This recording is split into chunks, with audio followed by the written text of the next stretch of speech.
In order to set the file associations, what we've got to do first is get an example of all of the file types that we want down onto our computer. And I've put some for you here in Module 1. There's cdc.rdata. This is actually a very useful file that we'll use later on. And there's xvar.rda. That's just a tiny little example file. And basicstats.r. We'll use that or something very similar to it pretty soon. Okay, so click on cdc.rdata, and that opens up this screen, and click on download cdc.rdata and save it. And that went fairly quickly. Back to modules, and again click on xvar.rda and download it, save it.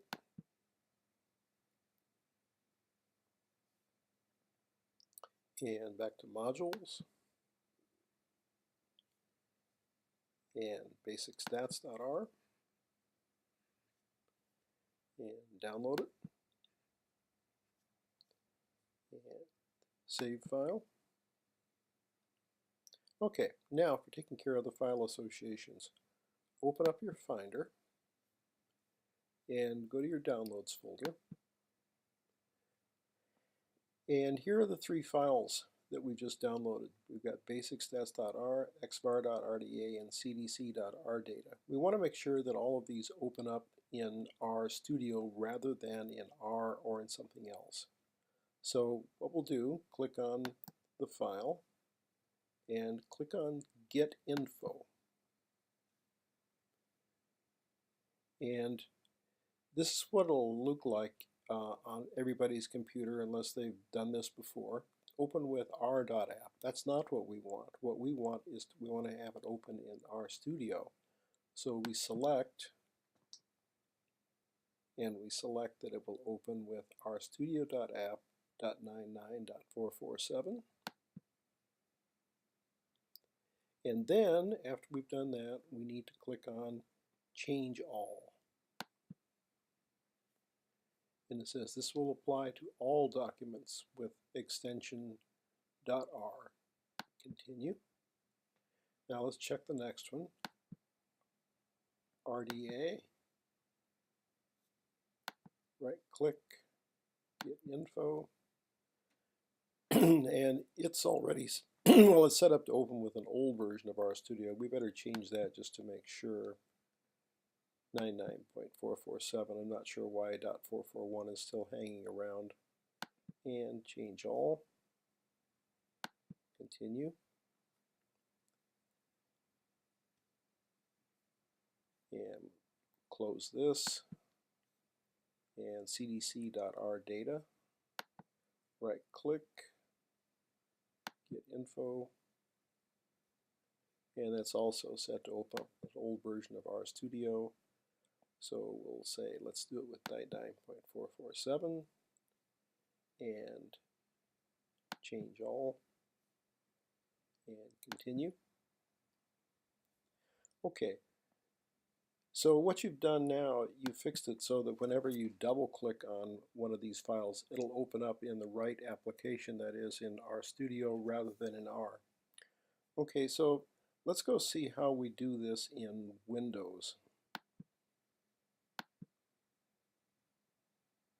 Okay, over on the Windows side, I've got, let's see. Over on the Windows side, what I've got is a slightly modified setup of Windows 8.1. I've got this thing, which I got from Start is Back, and I strongly advise you to get that too.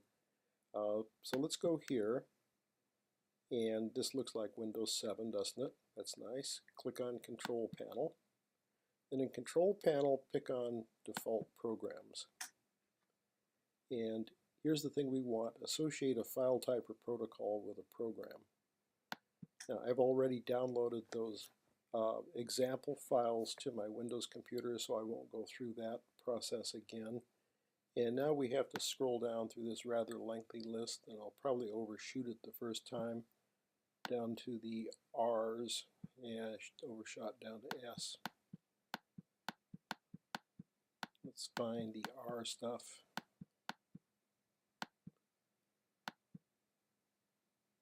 Okay, so there is RDA, and you can tell by the icon here that it's actually already set to open in RStudio.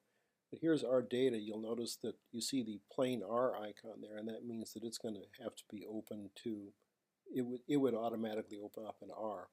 So we highlight that, and we change program, and we say we want that to open up from RStudio.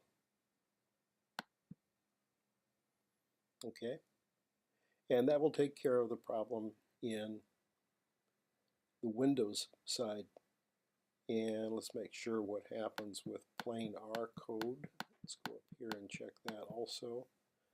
.r, you notice that that's also got the RStudio icon, so whenever you click on a file of type R, it will open up in RStudio.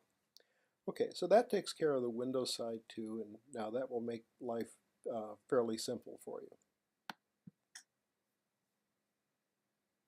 Oh, you want to, I suppose you don't have the deluxe Start Is Back thing installed. How do you get to here? Well, that's pretty simple. If you don't have Start Is Back installed, then what's going to happen is that you'll be looking at this horrible start screen. And you go up here and click on this little search thing, and DEF, default programs, and you're back to the place where I got through the Start Is Back button. Okay, so that does take care of everything. So, okay.